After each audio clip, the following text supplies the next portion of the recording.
I couldn't believe what I was hearing when my boss said I couldn't take any time off with pay. It was shocking. I always stand up for myself, but this time it was too much. She basically told me not to bother coming back. Hearing that, I felt like I couldn't take it anymore.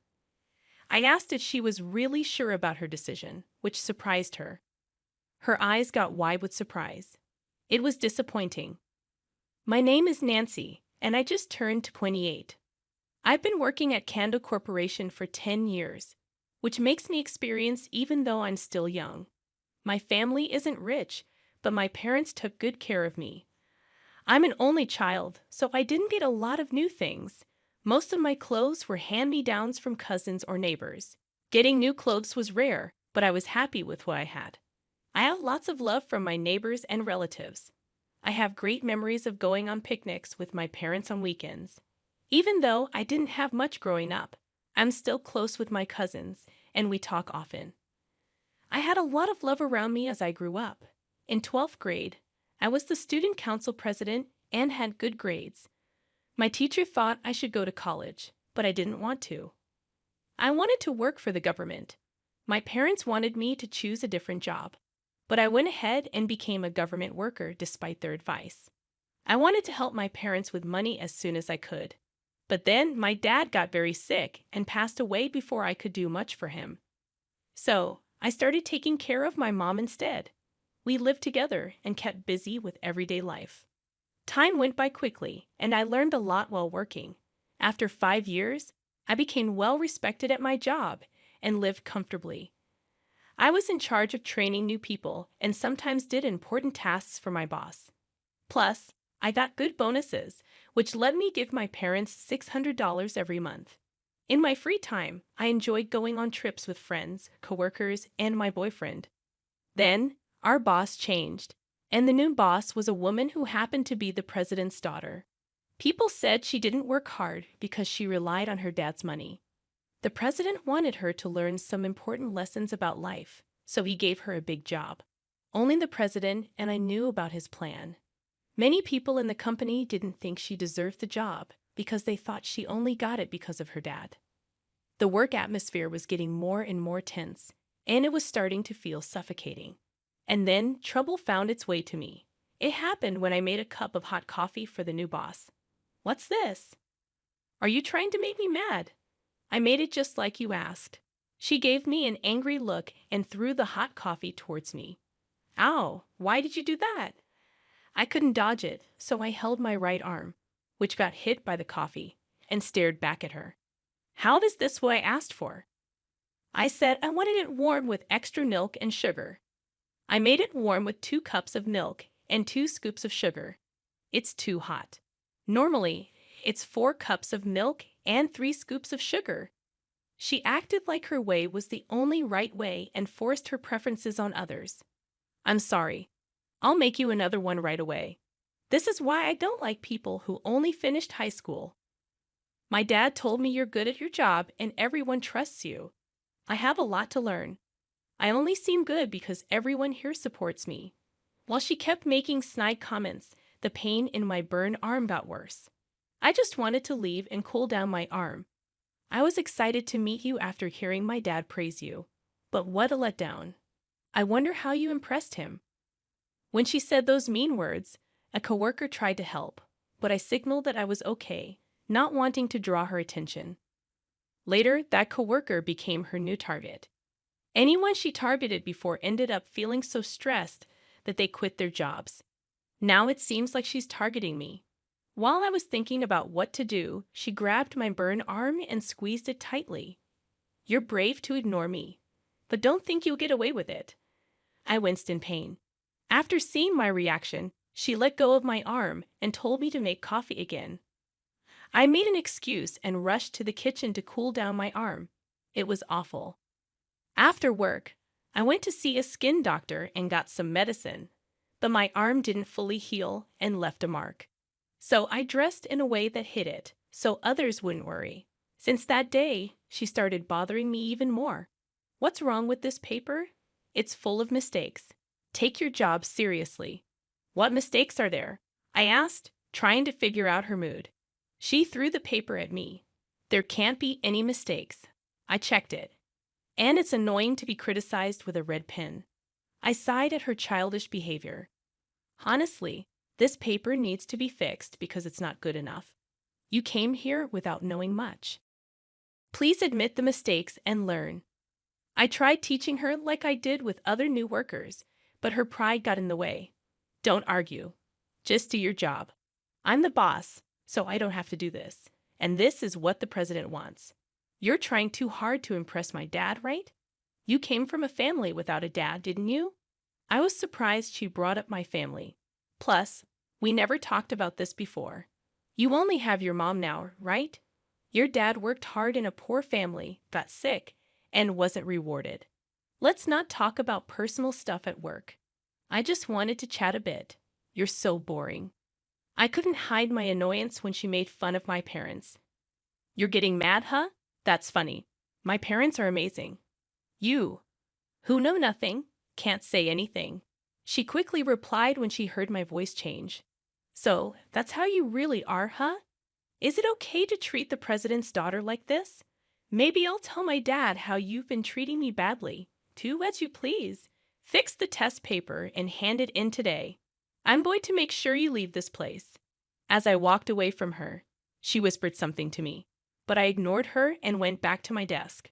After that, she kept being sarcastic, but I managed to teach her some basic stuff, although it was a long process. It included simple things like using the computer and different types of documents.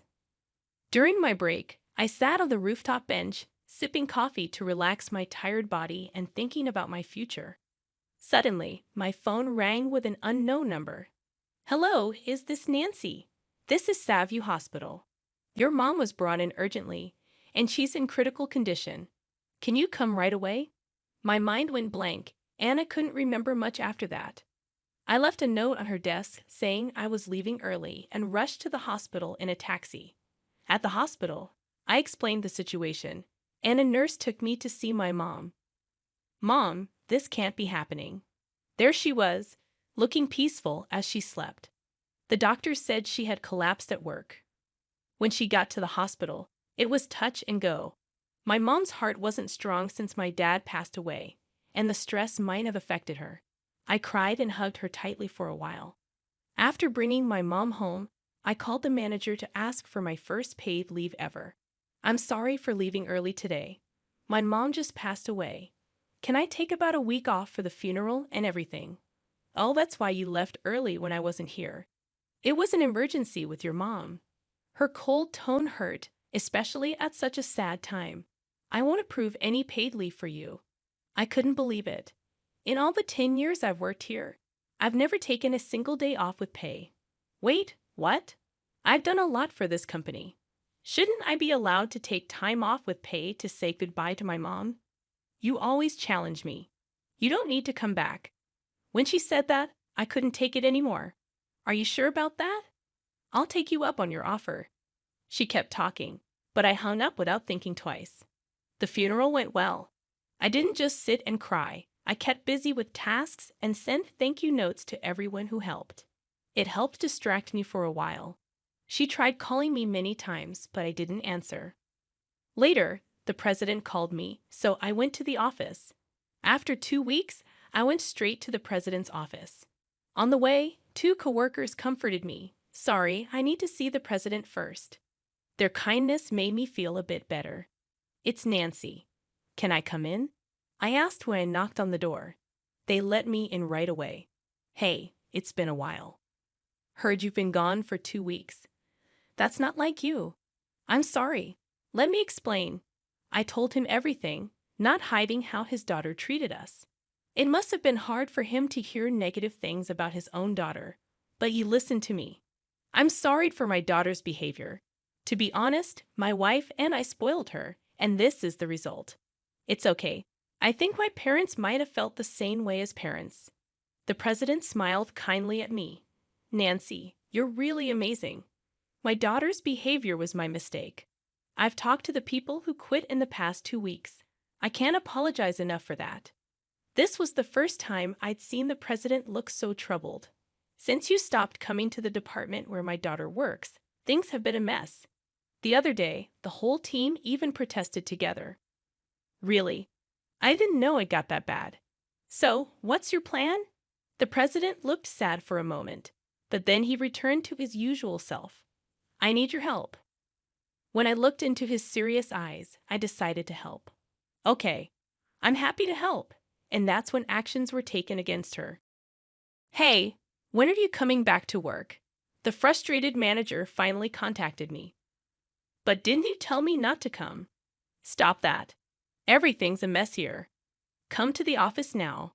I reluctantly changed and went to work. But when I got there, nobody was around. It was weirdly quiet, like a weekend. Isn't it a weekday? This feels strange. While I was alone in the office, I heard yelling and things being thrown from my department.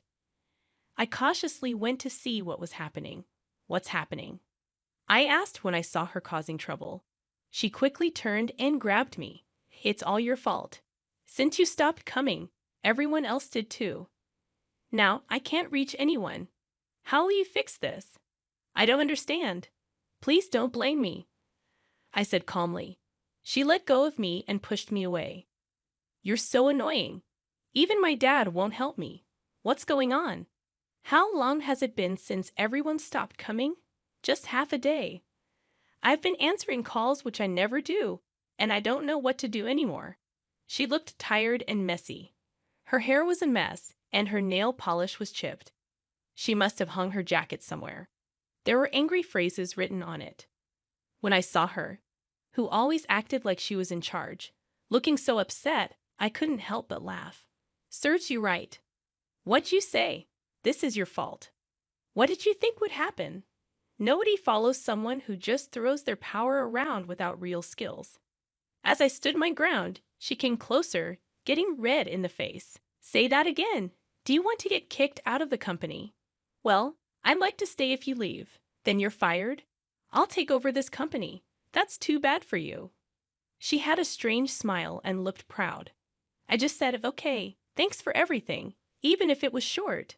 She looked surprised. You know you're fired, right? Yes, I do. I'll pack my things.